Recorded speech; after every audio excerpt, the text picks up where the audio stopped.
वगैरह बात में करेंगे। आज हम बात करेंगे about the Ladakh episode of fear files which is the most scary episode apparently of fear files. वो तुम फिगर आउट करोगे जब मैं स्टोरी सुनाऊंगी कि एपिसोड स्कैरी है या नहीं है। बट ऑनेस्टली इस एपिसोड की स्कैरिएस्ट बात यह है कि सबसे पहली तो जैसा मैंने पिछले एपिसोड में बोला था कि ये ट्रू स्टोरी पर बेस्ड है, और सेकंड इसमें एक ही औरत में मल्टीपल आत्माओं ने पोजेशन कर लिया था। अब कितनी आत्माओं ने पोजेशन किया था वो तुम्हें आगे पता लग जाएगा, और तुमने ऑलरेडी देख रखा है अगर तो, और तुम मेरी स्टोरी टेलिंग के लिए आए तो तुम्हें तो फिर ऑलरेडी पता ही है। ऑल्सो आई रिसेंटली रियलाइज्ड कि ये एपिसोड 2012 में आया था सितंबर में। स्टिल टू दिस डे लोगों को लगता है कि फियर फाइल्स का ये सबसे ज्यादा स्कैरी एपिसोड है। तो अगर आप हॉरर के फैन हो ना, देखना तो बनता है, इसलिए ज्यादा बकवास नहीं करते, चलिए पंचायत बिठाते हैं। ओके, सो ये कहानी शुरू होती है एक लड़की से जिसका नाम है रिचा, और वो अमेरिका में रहती है अपने पापा के साथ। और अपनी माँ के बारे में उसे ज्यादा कुछ याद नहीं है, बस धुंधली सी यादें हैं, और एक लोरी है जो उसके सपने में बार बार आती रहती है। तो क्योंकि ये लोरी उसके सपने में बार बार आती रहती थी और फिर माँ तो माँ होती है, तो वो अपने पापा से पूछती थी कि मेरी जो मदर है अनीता, उनके साथ क्या हुआ, वो कहाँ है। तो उसके पापा उस बात को टाल देते थे और घर में नाम तक नहीं लेने देते थे उसका। तो बेसिकली रिचा को कभी कोई साफ जवाब मिला नहीं अपनी माँ के रिगार्डिंग, और क्योंकि साफ जवाब नहीं मिला तो उसके और उसके फादर के बीच में कुछ दूरियां सी ये चलती रहती थी। उसे डाउट होता था कि उसके पापा ने कुछ गलत किया उसकी मदर के साथ, तभी नहीं बता रहे हैं। अब ये जो रिचा है ना, ये बेसिकली मीडिया की पढ़ाई कर रही है, और इसके कॉलेज में बोला जाता है कि आपको एक डॉक्यूमेंट्री फिल्म बनानी है। तो रिचा ने सोचा कि ऐसा करते हैं, ये डॉक्यूमेंट्री फिल्म बनाने के लिए लद्दाख चलते हैं। और उसने अपने दो फ्रेंड्स नेहा और सैम से डिस्कस किया और उन्होंने भी हाँ बोल दिया। लेकिन ये सुनते ही उसके जो पापा हैं उन्हें गुस्सा आ गया और वो डर से कांपने लग गए, और उन्होंने साफ मना कर दिया कि किसी भी कीमत पर तुम लद्दाख नहीं जाओगी। एंड ये बात पर दोनों के बीच में लड़ाई हो गई। रिचा ने बोला कि 15 साल पहले आपने मेरी मॉम के साथ भी ऐसे ही किया होगा, एक झटके में सारे रिश्ते तोड़ दिए, एक फोटो तक नहीं है घर के अंदर, उनका पूरा वजूद ही मिटा दिया है। एंड रिचा ने बोला कि अब वो अडल्ट हो चुकी है, अपने फैसले खुद ले सकती है, और जिद करके अपना बैग पैक करके लद्दाख निकल गई। तो तीनों दोस्त फिर फ्लाइट लेकर लद्दाख की खूबसूरत वादियों में पहुंच गए। बर्फ से ढके ऊंचे पहाड़, शांत रास्ते,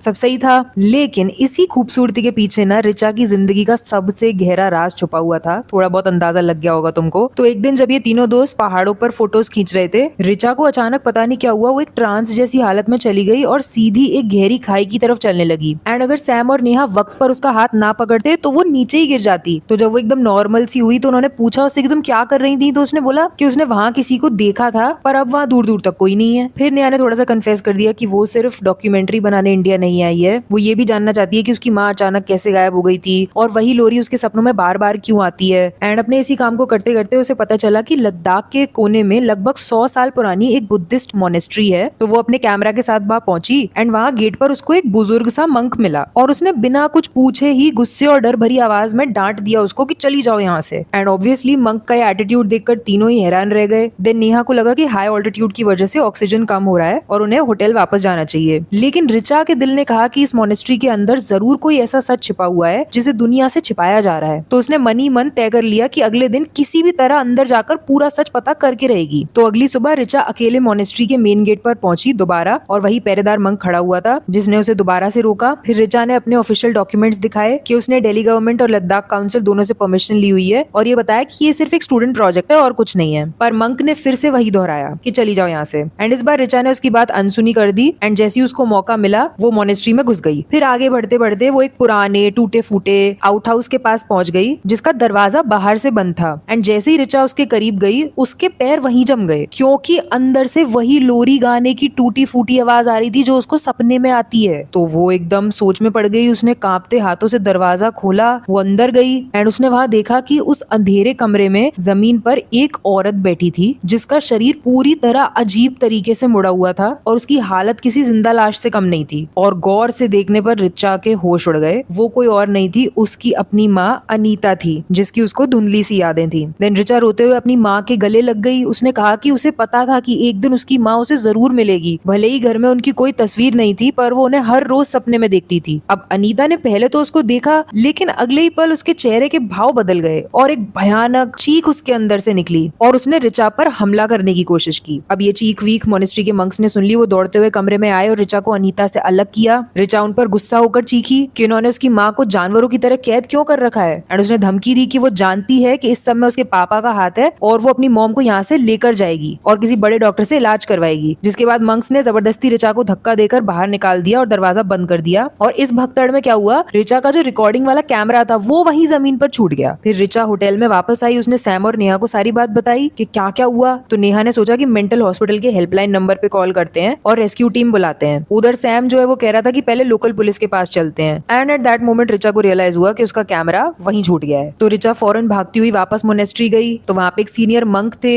उन्होंने खुद उसका कैमरा उठाया और उसके हाथ में देते हुए बोला कि पहले वो इसमें रिकॉर्ड हुई क्लिप देख ले, तभी उसे समझ आएगा कि उसकी माँ के साथ असल में चल क्या रहा है। देन वीडियो प्ले करते ही रिचा के रोंगटे खड़े हो गए। उस गिरे हुए कैमरा में जो रिकॉर्डिंग हुई थी उसमें ये दिख रहा था कि अनीता का जो शरीर है वो हवा में झटके ले रहा है, हाथ पैर उल्टी दिशा में मुड़ रहे हैं और भारी मर्दाना सी आवाजों में वो चिल्ला रही है और कमरे में जितने भी भारी सामान है वो आसानी से उठाकर फेंक रही है। जिसके बाद जो सीनियर मंक था उसने रिचा को बताया कि ये कोई दिमागी या मेडिकल बीमारी नहीं है। 10 साल पहले उन्होंने और साथी मंक्स ने मिलकर अनीता का इलाज मंत्र विद्याओं से करने की कोशिश की थी, पर उसके अंदर की बुरी ताकतों ने ऐसी तबाही मचाई कि कई मंक्स जख्मी हो गए और कुछ ही की जान बच पाई। जिसके बाद साफ हो गया था कि अनीता का आम तरीके से इलाज नामुमकिन है, क्योंकि उसके शरीर पर एक नहीं पूरी 9 आत्माएं 9 स्पिरिट्स ने एक साथ कब्जा कर लिया है। जिसके बाद मंक्स ने उसे आउट हाउस में इसलिए बंद करके रखा है ताकि वो आत्माएं बाहर निकलकर दूसरों को नुकसान ना पहुंचा पाए। अब ये सब सुनकर रिचा के बिल्कुल होश उड़ गए। वो होटल वापस आई। वो फुटेज उसने और सैम ने कंप्यूटर पर ध्यान से देखा तो पता चला कि रिकॉर्डिंग का ऑडियो स्विच ऑफ था, फिर भी फाइल में एक अजीब उल्टी सीधी फुसफुसाहट सुनाई दे रही थी। तो सैम ने उस ऑडियो ट्रैक को एक्सट्रैक्ट करके रिवर्स किया, क्योंकि समझ नहीं आ रहा था सीधे सीधे तो। और जैसे ही ऑडियो उल्टी चली उसमें अनीता की आम और दबी आवाज साफ सुनाई दे रही थी, अपनी माँ को बचा ले, अपनी माँ को बचा ले, ये था उस रिकॉर्डिंग में। और ये सुनते ही रिचा रोने लगी, क्योंकि ये साफ था कि अनीता की अपनी असली आत्मा अंदर कहीं कैद हो गई है और अपनी बेटी से मदद मांग रही है, मदद की भीख मांग रही है। अब प्रॉब्लम क्या हो गई है कि मोनेस्ट्री के जितने भी पुराने मंक्स हैं उन्होंने किसी भी तरह के नए एक्सोर्सिज्म में शामिल होने से साफ इनकार कर दिया है, क्योंकि उन्होंने देख लिया है कि ये जानलेवा है। तो उनका फिर से एक्सोर्सिज्म भी नहीं हो पा रहा, मतलब आत्माओं को निकालने के लिए कुछ वो कर भी नहीं पा रहे। ऊपर से होटल में पुलिस आ गई और पुलिस ने बोला कि उन्हें पता चला है कि रिचा का जो पासपोर्ट है वो फेक है। और रिचा समझ गई कि ये उसके पापा की चाल है ताकि पुलिस उसे पकड़कर वापस भेज दे। लेकिन रिचा हार मानने वाली नहीं थी, तो उसने होटल छोड़कर छिपकर रहना शुरू कर दिया। फिर सैम जो है उसने क्या किया कि उसने लोकल लोगों से पता करके न्यू जर्सी से आए हुए कोई तिब्बतन मॉन्क है अनत्या, उनके बारे में पता लगाया, जिसने संसार छोड़कर संन्यास ले लिया था और अब वो एक लद्दाखी मोनेस्ट्री में रह रहे हैं। तो रिचा और सैम ने सोचा कि उसके पास चलते हैं मदद मांगने के लिए। उधर जो नेहा है उसकी थोड़ी तबीयत खराब हो गई है, तो वो आराम कर रही है। अब अनत्या के पास जब ये लोग पहुंचे तो पहले तो अनत्या ने मना कर दिया, पर रिचा ने उसे धर्म इंसानियत का फर्ज का वास्ता दिया, जिसके बाद वो तैयार हो गए। एंड देन अनत्या ने उनको समझाया कि कोई एक्सोर्सिज्म तभी सफल होता है, एक्सोर्सिज्म मतलब आत्मा को किसी की बॉडी से निकालना, जब विक्टिम की अपनी आत्मा अंदर से शांत हो और ताकतवर हो, ताकि वो शरीर के अंदर बैठे बैठे बाकी आत्माओं से लड़ सके। एंड सबसे जरूरी चेतावनी ये थी कि रिचुअल के दौरान कभी भी विक्टिम की आंखों में सीधा नहीं देखना है, वरना आत्मा दिमाग पर असर कर सकती है। तो समझाने के लिए अनत्या क्या करते हैं कि सबसे पहले किसी दूसरी लड़की पर एक्सोर्सिज्म करते हैं, जिसे रिचा और सैम देखते हैं। और उसमें पता है क्या होने लगता है, वो जो दूसरी लड़की है जिसका एक्सोर्सिज्म कर रहे हैं वो वही लोरी गाने लगती है जो रिचा की मदर गाया करती थी। तो सैम और रिचा को तो कुछ समझ में नहीं आता, लेकिन उसे सुनकर अनत्या को समझ में आ जाता है कि ये क्या हो रहा है, कि अनीता के अंदर की 9 आत्माओं की ताकत इतनी आपस में जुड़ी हुई है कि वो आसपास के माहौल और लोगों को भी अपने कब्जे में ले सकते हैं, यानी कि एक शरीर से दूसरे शरीर में भी कूद सकते हैं। तो जब अनत्या ने अनीता के आउट हाउस में जाकर असली एक्सोर्सिज्म करना शुरू किया और मंत्र वगैरह पढ़ने शुरू किए, तब उसके अंदर की आत्माओं ने भयंकर रूप ले लिया। उन्होंने अनत्या के दिमाग के साथ खेलना शुरू किया, उसकी कमजोरियों पर वार किया और फिजिकल वायलेंस शुरू कर दिया। और इस तूफान में जो सैम है वो आत्माओं के हमले का शिकार बन गया और उसकी दर्दनाक मौत हो गई। इसके बाद वहाँ के जो सीनियर मंक है उन्होंने दौड़कर अनत्या को वहां से खींचा और डांटा कि जिस काम को बड़े बड़े ज्ञानी 15 साल में नहीं कर पाए, उसे इतनी आसानी से करने की तुमने सोचा भी कैसे, क्योंकि अनत्या जो है ना वो इन्हीं की एज के है, रिचा वगैरह की। अब जो सैम है उसकी मौत से रिचा पूरी तरह टूट गई। उसने अपनी बची हुई दोस्त जो नेहा है उसको जबरदस्ती वापस भेज दिया ताकि उसे कुछ ना हो। अब ये जो आत्माओं का हमला था उसने अनत्या के दिमागी संतुलन को पूरी तरह बिगाड़ दिया और वो पागलपन में अपने ऊपर पेट्रोल डालकर खुद को आग लगाने की कोशिश करने लगा। देन मंक्स ने किसी तरह उसे बचा लिया, लेकिन अनीता के अंदर से एक आखिरी चेतावनी निकली, तेरी माँ का शरीर अब खोखला हो चुका है, इसलिए हम सबको नया घर और नया शरीर चाहिए। एंड उनका अगला टारगेट थी रिचा। फिर ठीक उसी वक्त रिचा के जो पापा हैं वो अमेरिका से लद्दाख पहुंचे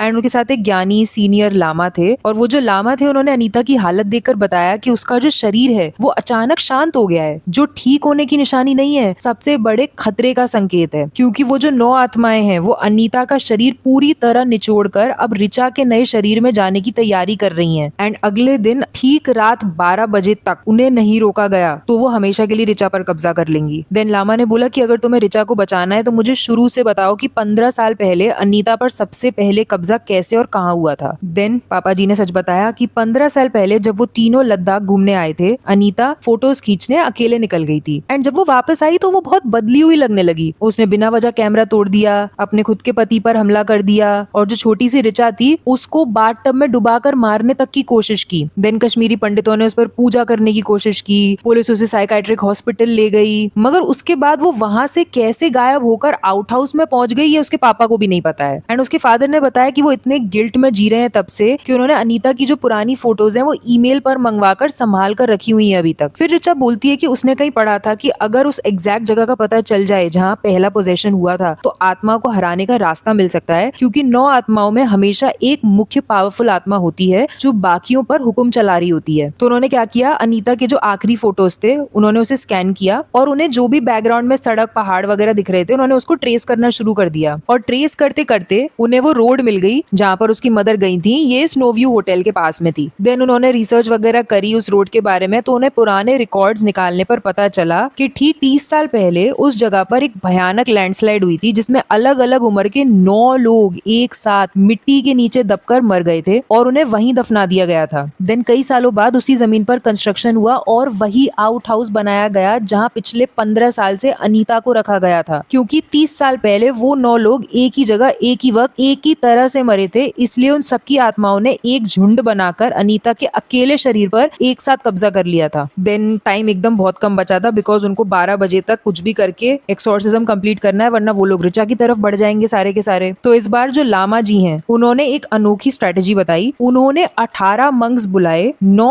आम मंक्स और 9 ब्लाइंड मंक्स। एंड ये जो ब्लाइंड मंक्स थे इनको इसलिए बुलाया गया था ताकि वो आत्माओं की आंखों में देख ही ना सके। मैंने बताया था ना कि आंखों में नहीं देखना है, वो इसीलिए नहीं देखना होता है बिकॉज वो हिप्नोटिक वार टाइप का करते हैं जिससे मंक्स मेंटली डिस्टर्ब हो जाते हैं और एक्सोर्सिज्म कर नहीं पाते। तो अगर वो ब्लाइंड होंगे तो उनके हिप्नोटिक वार का कोई असर ही नहीं होगा उन पर। देन एक्सोर्सिज्म शुरू हुआ और रिचा ने एक स्मार्टनेस दिखाई। उसने क्या किया, वो अपनी माँ के सामने खड़ी हुई और 9 आत्माओं से सीधे बात करने लगी। उसने कहा कि वो सिर्फ उनके लीडर जो है जिसका नाम है दुर्जय उससे बात करेगी। एंड ये वो दूसरी आत्माओं को भड़काने के लिए कर रही थी। उसने बोला कि बाकी 8 आत्माएं तो सिर्फ दुर्जय की गुलाम है और दुर्जय ने उसे अकेले वादा किया है कि वो रिचा के नए शरीर में अकेले रहेगा और बाकियों को छोड़ देगा। एंड ये बात सुनकर अनीता के अंदर की जो 9 आत्माएं हैं उनमें आपस में भयानक लड़ाई शुरू हो गई और अनीता के गले से एक के बाद एक अलग अलग टाइप की आवाजें आनी शुरू हो गई। कभी बचकानी, कभी मर्दानी, कभी औरतों की, और वो सब एक दूसरे पर चीखने चिल्लाने लगे कि ये झूठ बोल रही है, हम सबका इस शरीर पर बराबर का हक है, दुर्जय हमें धोखा नहीं दे सकता। एंड इस आपसी लड़ाई की वजह से उनका जो जॉइंट कंट्रोल था वो कमजोर पड़ गया और ताकत बिखर गई इन लोगों की। तो सही मौका देखकर जो लामा है और उनके जो 18 मंक्स हैं उन्होंने महामंत्रों का उच्चारण करना शुरू कर दिया। एंड ब्लाइंड मंक्स ने बिना रुके मंत्र जाप जारी रखा और आत्माओं के हर हमले को बेअसर कर दिया। एंड एक एक करके सारी 9 आत्माओं को अनीता के शरीर से बाहर खींच लिया गया और उन्हें कुछ स्पिरिचुअल वेसल्स में बंद करके, यानी बर्तनों में बंद करके हमेशा के लिए कैद कर दिया गया। तो फाइनली महा एक्सोर्सिज्म पूरी तरह सफल रहा और 9 आत्माओं को हमेशा के लिए बांध दिया गया। लेकिन 15 साल तक लगातार 9 बुरी आत्माओं का बोझ सहते सहते अनीता का जो शरीर है वो पूरी तरह खोखला और कमजोर हो चुका था। इसलिए अनफॉर्चुनेटली आत्माओं के निकलने के कुछ ही देर बाद अनीता ने अपनी बेटी और पति के सामने आखिरी सांस ली और शांति से दम तोड़ दिया। एंड वो जो आउट हाउस था उस पर हमेशा के लिए ताला लगा दिया गया ताकि कोई वहां दोबारा ना जा पाए। रिचा के फादर रो रहे थे, उसने अपने पापा को संभाला और उन्हें गले लगाकर वादा किया कि वो कभी अपनी जिंदगी में लद्दाख वापस नहीं आएगी। तो इस घटना ने मल्टीपल पोजेशन के एक बहुत ही क्रूअल रूप को दर्शाया। आमतौर पर एक शरीर में एक ही आत्मा होती है क्योंकि, पर जब 9-10 आत्माएं एक जिंदा इंसान के अंदर घुस जाती हैं तो शरीर भी अजीब तरीके से मुड़कर डिफॉर्म हो जाता है। और ऐसे कठिन मामलों को हल करने के लिए कोई ना कोई ज्ञानी गुरु लगते हैं